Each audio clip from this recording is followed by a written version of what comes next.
स्वागत है आप सभी का एग्जाम 30 के प्लेटफॉर्म पे। मेरा नाम रहबर नवाज है और आप सभी नवाज सर के नाम से जानते हैं। आप जैसा कि बिल्कुल अच्छी तरह जान चुके हैं, हमारा ग्रांड सेमिनार भी हो चुका है और आप अवगत हो चुके होंगे कि उत्तर प्रदेश पुलिस कांस्टेबल भर्ती जो कि 52,000 से ज़्यादा पोस्ट आ रही है, उसके लिए एग्जाम 30 का यह चैनल आपके लिए प्रहार बैच चला रहा है, जिसमें आप प्लेलिस्ट में जा करके यूपी कांस्टेबल और एसआई बैच 2013 की जो प्लेलिस्ट है उसमें videos GS, reasoning, mathematics, Hindi सब चीज़ों की देख सकते हैं। लेकिन अगर बात की जाए कि आखिर इसकी जो तैयारी आप करने जा रहे हैं, आप भी सोच रहे होंगे कि कोई ऐसा डेमो क्लास मिले जो समझ में आ जाए कि हाँ कोई पढ़ाने वाला है, कोई शानदार आदमी है जो दिखा सकता है ये दम कि सिलेक्शन तो यहीं से मिलने वाला है। तो आइए शुरुआत करते हैं आज इस पहले क्लास की जो भारतीय संविधान से संबंधित है। तो भारतीय संविधान को अगर हमें पढ़ना है तो सबसे पहले एक इम्पॉर्टेंट बात जाननी होगी कि किसी देश को संविधान की आवश्यकता क्यों है। यदि बात की जाए किसी देश के संविधान की आवश्यकता क्यों है तो इसका जवाब मिलेगा कि एक देश में अलग अलग जाति, वर्ग, धर्म, लिंग, भाषा के लोग रहते हैं। कुछ जंगलों में रह रहे हैं, कुछ शहरों में रह रहे हैं, कुछ गांवों में रह रहे हैं। उन धर्मों में, उन जातियों में भी सब जातियां और सब धर्म हैं, अलग अलग डिमांड है, अलग अलग हित हैं सबके। कोई कहेगा मैं इनके साथ नहीं रह सकता, कोई कहता उनके लिए हित अलग है, मेरा हित अलग है, कोई कहेगा मेरा त्यौहार ज्यादा बड़ा मनाया जाएगा, तुम्हारा नहीं मनाया जाएगा, कोई कह सकता है कि मैं सिर्फ सरकारी नौकरियों में जाऊंगा, सिर्फ बड़े जातियों के लोग जाएंगे, छोटी जातियों को नौकरी में जाने का अधिकार नहीं होगा। तो सोचिए, क्या एक देश फॉर्म हो पाता, एक देश का निर्माण हो पाता? जवाब है नहीं। इसीलिए एक ऐसी लाइन खींच दी जाए जिसके नीचे अमीर, गरीब, छोटी जाति, बड़ी जाति, सभी प्रकार के लोग समान हो जाएं। तो ऐसे में हर एक देश को संविधान या एक कानून बनाने की आवश्यकता पड़ती है। तो भारत के संविधान बनने की जो कहानी है ना, उसकी शुरुआत कैबिनेट मिशन से हुई। 1946 में जो कैबिनेट मिशन भारत आया, उसने सिफारिश दी कि जल्द से जल्द एक संविधान सभा का गठन किया जाए। संविधान सभा के गठन के लिए 1946 में चुनाव हुए और 9 दिसंबर 1946 को संविधान सभा पहली बार बैठी। और इस संविधान सभा के बैठने को लेकर के कई तरह के डिबेट हुए कि किस तरह के आर्टिकल्स बनने हैं, कैसे अधिकार देने हैं और किस तरह का संविधान हम बनाने जा रहे हैं। और ऐसा प्रस्ताव जो संविधान सभा का खाका बनाने के लिए ले आए, वो पंडित जवाहरलाल नेहरू 13 दिसंबर को ले आए, जिसको उद्देशिका प्रस्ताव वाला दिन कहते हैं। और फिर उसके बाद जनवरी 1947 में ये पास हो गया और फिर उसके बाद संविधान बनने लगा। और हम सभी जानते हैं कि 26 नवंबर 1949 को भारत का संविधान बन के तैयार हो गया और हमने उसे अपनाया और पूरी तरह लागू किया 26 जनवरी 1950 को। 26 जनवरी का दिन क्यों चुना? क्योंकि 26 जनवरी का दिन जब 1929 में लाहौर अधिवेशन हुआ था पंडित जवाहरलाल नेहरू की अध्यक्षता में, तो डिसाइड हुआ था, क्योंकि दिसंबर में हुआ था और जनवरी में डिसाइड हुआ यानी 1930 आ जाएगा, तो 26 जनवरी का दिन डिसाइड हुआ था कि हम रावी नदी के तट पे झंडा फहराएंगे और स्वतंत्रता दिवस मनाएंगे। भले आज़ादी ना मिली हो लेकिन एक सांकेतिक स्वतंत्रता दिवस मनाएंगे। तो उसी की याद में जो किया गया, 26 जनवरी को भारत का संविधान पूर्ण रूप से लागू कर दिया गया और 24 जनवरी 1950 को भारतीय संविधान सभा की आखिरी बैठक हुई थी और जितने सदस्य उस दिन उपस्थित थे सबने संविधान की मूल प्रति पे अपने हस्ताक्षर किए और आत्मार्पित किया। हम भारत के लोग भारत को संपूर्ण प्रभुत्व संपन्न लोकतंत्रात्मक गणराज्य बनाने के लिए आज इस संविधान सभा में इस संविधान को अंगीकृत, अधिनियमित और आत्मार्पित करते हैं। लेकिन आप जानते हैं कि आखिर जो मैं पढ़ने जा रहा हूं उसके अंदर क्या क्या चीजें हैं, कैसे पढ़ना है, क्यों उनकी जरूरत है, ये समझना बहुत जरूरी है। और इसके लिए पहली क्लास आज की आपकी है भारत के संविधान के महत्वपूर्ण भाग। तो आइए समझते हैं विस्तार से। तो भारत के संविधान के भागों की अगर बात की जाए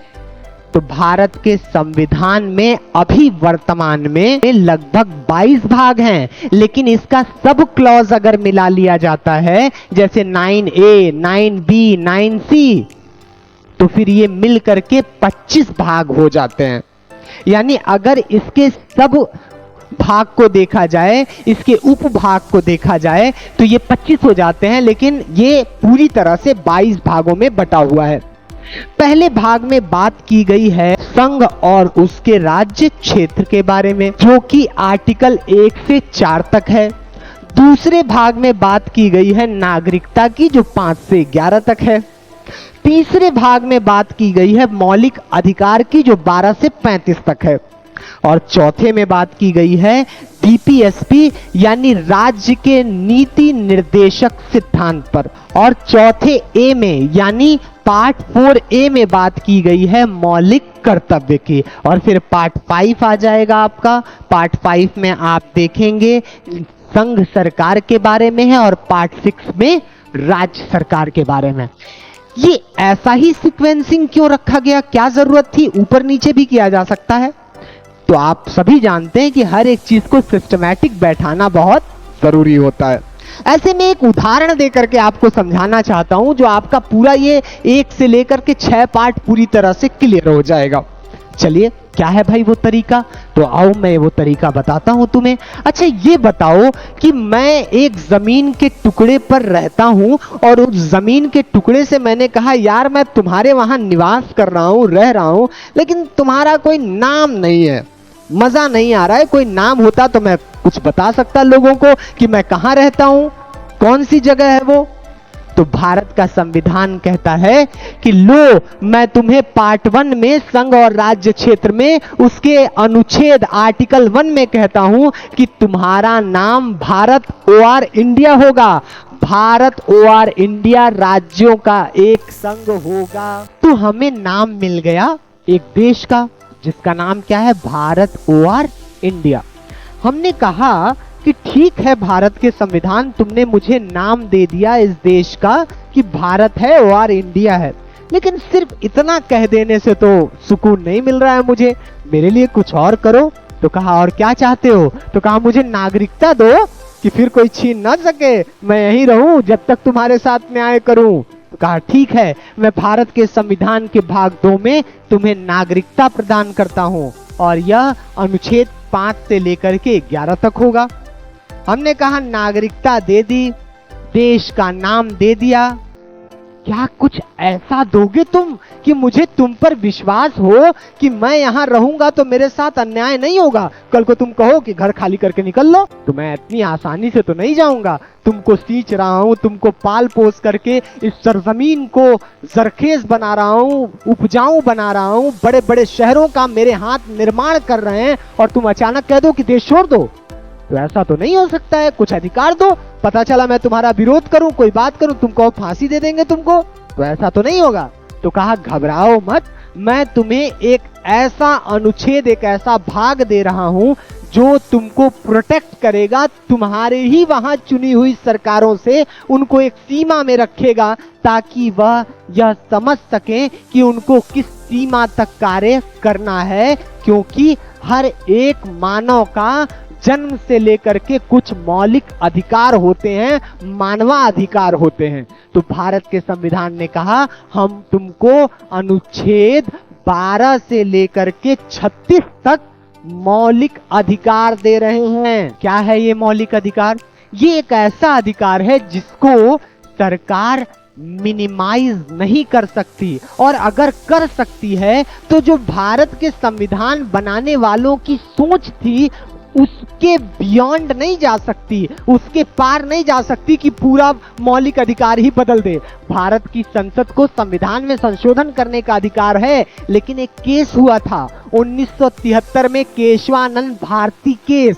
13 जज बैठे और फैसला सुनाया कि बेशक भारत के संसद को संविधान में संशोधन यानी बदलाव करना, जोड़ने का, घटाने का अधिकार है, लेकिन वहीं तक जहां तक भारत के संविधान बनाने वालों की सोच पर कोई असर ना पड़ता हो, यानी समाजवादी, जहां लोकतंत्रात्मक, गणराज्य, पंथ निरपेक्षता, बंधुता, उपासना, अवसर की समानता, धर्म के पालन और प्रसार की स्वतंत्रता, इस पर कोई असर नहीं आना चाहिए। तो ये ऐसे अधिकार हैं जिसको अपनी ही सरकार छीन नहीं सकती। लेकिन ऐसा थोड़ी है अधिकार मिल गया तो अधिकार का मतलब कि आप कुछ भी कर लेंगे। इन अधिकारों पे कुछ लिमिटेशन भी होना चाहिए। तो इसके सब क्लॉज में कुछ लिमिटेशन भी दिया है कि अगर आप देश के खिलाफ जाकर के पता चला कि आप यूपी के हैं और नेपाल में आपका ज्यादा दिल लग रहा है तो हम कहें पूरा यूपी ही हम नेपाल में मिलाएंगे, तो ऐसा नहीं हो सकता। आपके अधिकार वहीं तक हैं जहां तक दूसरे के अधिकार और साथ ही साथ देश की सभ्यता, संस्कृति, एकता, अखंडता को कोई चोट ना पहुंचे, वहीं तक मौलिक अधिकार है। ऐसा नहीं कि आपको व्यापार करने का अधिकार है तो आप बम बना लें, बम नहीं बनाएंगे और कहीं भी छोड़ देंगे, कहें मेरा तो मौलिक अधिकार है कोई भी व्यापार करो। कहीं भी आने जाने का अधिकार में आप चले जाए जनजातियों को और वहां पूरा पेड़ पौधा काट दें, कहें हम काट करके बेचेंगे, व्यापार करने का अधिकार है। तो आपकी स्वतंत्रता वहीं तक है जहां से दूसरों की स्वतंत्रता का हनन न होता हो। चलिए आगे बात करते हैं। फिर मैंने संविधान से कहा कि ये सिर्फ मौलिक अधिकार 12 से 36 में थोड़ा सा लग रहा है, बहुत ज्यादा नहीं है, कुछ और करो मेरे लिए। कहा यार, संविधान ने बोला यार देखो अभी मेरे पास जितना पैसा था वो पैसा भरपूर तुम्हारे में लगा रहा हूं, वो मौलिक अधिकार है, लेकिन भविष्य में अगर मेरे पास पैसा होगा तो मैं तुमको डोमिनोज ले चलूंगा, मूवी दिखाने ले चलूंगा, तुम्हारे बच्चों के कल्याण के लिए काम। अब ये डोमिनोज मूवी भूल जाइएगा। अब मुद्दा यहाँ पे है कि भारत का संविधान पार्ट 4 में कहता है कि मौलिक अधिकारों के इतर यानी उसके अलावा जो नागरिकों को अधिकार मिलना चाहिए वो आने वाली एक के बाद दूसरी सरकारें अपनी सुविधा और पैसे संसाधन के उपस्थिति के अनुसार उसको कानून बना करके लागू कर सकती हैं। जैसे काम के बदले अच्छा मूल्य मिलना, जैसे काम के बदले उचित मजदूरी मिलना, साथ ही साथ बाल अवस्था, वृद्धा अवस्था के लिए जो पेंशन चलाई जाती है वो भी इसके अंदर है। राज्य की नीति निर्देशक तत्व, कुटीर उद्योग बनाना, ग्राम पंचायतों का निर्माण। भारत में ग्राम पंचायत का जो चुनाव आज आप देख रहे हैं वो पहले नहीं था। ग्राम पंचायत का चुनाव सिर्फ भारत के संविधान के अनुच्छेद 40 में था, उसको लागू किया गया है 73 के द्वारा। 73 कॉन्स्टिट्यूशनल अमेंडमेंट यानी 73वां संविधान संशोधन करके उसको संवैधानिक बॉडी बनाया गया, फिर चुनाव होने लगा अच्छे से। समझ रहे हैं? तो ये वो चीज है जो एक्स्ट्रा भारत के नागरिकों को मिलेगा। लेकिन अब संविधान ने त्योरी चढ़ाई, आंखें चढ़ाई और सवाल किया, ये बताओ मैंने तुमको देश का नाम दे दिया, नागरिकता दे दी और साथ ही साथ मौलिक अधिकार दे दिए, और कहो तुमको डोमिनोज मूवी का टिकट भी दे दिया भविष्य में पैसे के अनुसार, तुम मेरे लिए क्या करोगे? तो मैं कहा मैं क्या कर सकता हूं बताओ संविधान, तुम मेरे लिए इतना कर रहे हो हम भी करेंगे।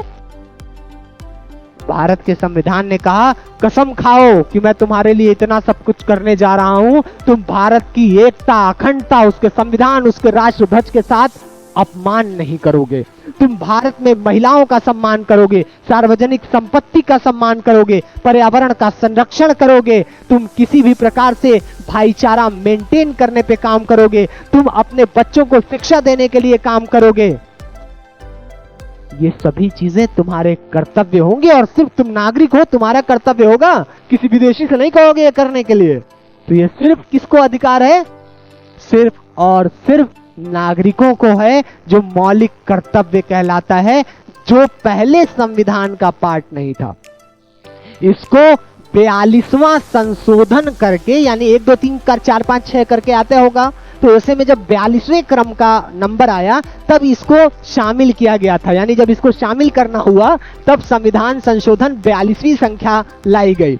और ये एक कमेटी बनाई गई थी स्वर्ण सिंह, सरदार स्वर्ण सिंह कमेटी, उनकी सिफारिश पर इंदिरा गांधी की सरकार में 1976 में 42वां संविधान संशोधन किया गया और मौलिक कर्तव्य को जोड़ दिया गया भारत के संविधान में। ठीक है, इतना क्लियर हो गया। अब पार्ट 5 जो है संघ के बारे में, हमने कहा ये बताओ इतना सब तुम जो दे रहे हो, देश का नाम, राज्य बांट रहे हो, नागरिकता दे रहे हो, मौलिक अधिकार दे रहे हो, डोमिनोज और फिल्म वाला नीति निर्देशक सिद्धांत यानी समय आने पे संसाधन के हिसाब से सरकार काम करेगी, उसके लिए इसमें प्रोविजंस हैं, ठीक है, ये दे रहे हो, कर्तव्य भी बता दिए, लेकिन ये बताओ ये सब मैनेज कौन करेगा? हम तो नहीं कर पाएंगे। बताओ एक देश में जहां 2011 की जनगणना के अनुसार 121 करोड़ लोग हैं। सभी फैसला ले पाएंगे और उचित फैसला ले पाएंगे और तुरंत फैसला ले पाएंगे? जवाब है नहीं। सब में अलग विरोध, हिंदू अलग चलेगा, मुस्लिम अलग चलेगा, सिख अलग चलेगा, ईसाई अलग चलेगा। तो कुछ होना चाहिए ना ऐसा सिस्टम कि एक सरकार बने, उसको लोग चुने। तो ऐसा कौन करेगा? तो संविधान ने कहा एक काम करते हैं, एक सेंट्रल गवर्नमेंट बना देते हैं। वो क्या करेगा कि सभी लोगों को गवर्न करेगा, राज्यों को करेगा और पूरे देश के लिए कानून बनाएगा और लागू करेगा। हमने कहा यार ये तो बड़ा गड़बड़ मामला है। जब भी कोई चीज पूरी समेट दी जाती है तो उस पर इतना दबाव पड़ता है कि एक दिन वो टूट जाता है। तो जब सेंटर में ही सारी शक्तियां डाल दोगे संविधान, तो फिर एक ना एक दिन तो बवाल होगा देश में। तो कुछ करो। तो कहा क्या करें? हमने कहा एक काम करो, इस शक्तियों का विभाजन करो। तो संविधान ने कहा कर देते हैं। पार्ट 6 में क्या किया गया? राज्यों के बारे में बात की गई और राज्य सरकार का गठन कर दिया गया। अब राज्य और केंद्र आप जानते हैं 3 प्रकार के लिस्ट होते हैं, यानी एक ऐसे लिस्ट हैं, ऐसे विषय इसमें शामिल हैं जिस पे सिर्फ केंद्र सरकार कानून बना सकती है। एक ऐसा विषय है जिस पे राज्य सरकार कानून बना सकती है। एक विषय का मतलब एक लिस्ट की बात कर रहा हूं, उसमें कई सारे विषय हैं, ठीक है। जैसे पुलिस व्यवस्था, पानी की व्यवस्था, ये राज्य का काम है। लेकिन जनगणना कराना, उसके बाद जो है परिवार नियोजन पहले था राज्य में, उसको उठा करके कर दिया गया कॉन्करेंट लिस्ट में, ठीक है। कॉन्करेंट लिस्ट का मतलब ऐसा लिस्ट जिसमें भारत की संसद और हर राज्य सरकार की विधानसभाएं दोनों कानून बना सकती हैं, उसको समवर्ती सूची कॉन्करेंट लिस्ट कहते हैं। और ये कॉन्करेंट लिस्ट का कॉन्सेप्ट ऑस्ट्रेलिया के संविधान से सीखा गया है। अरे सर ये अचानक क्या बोल दिया आपने?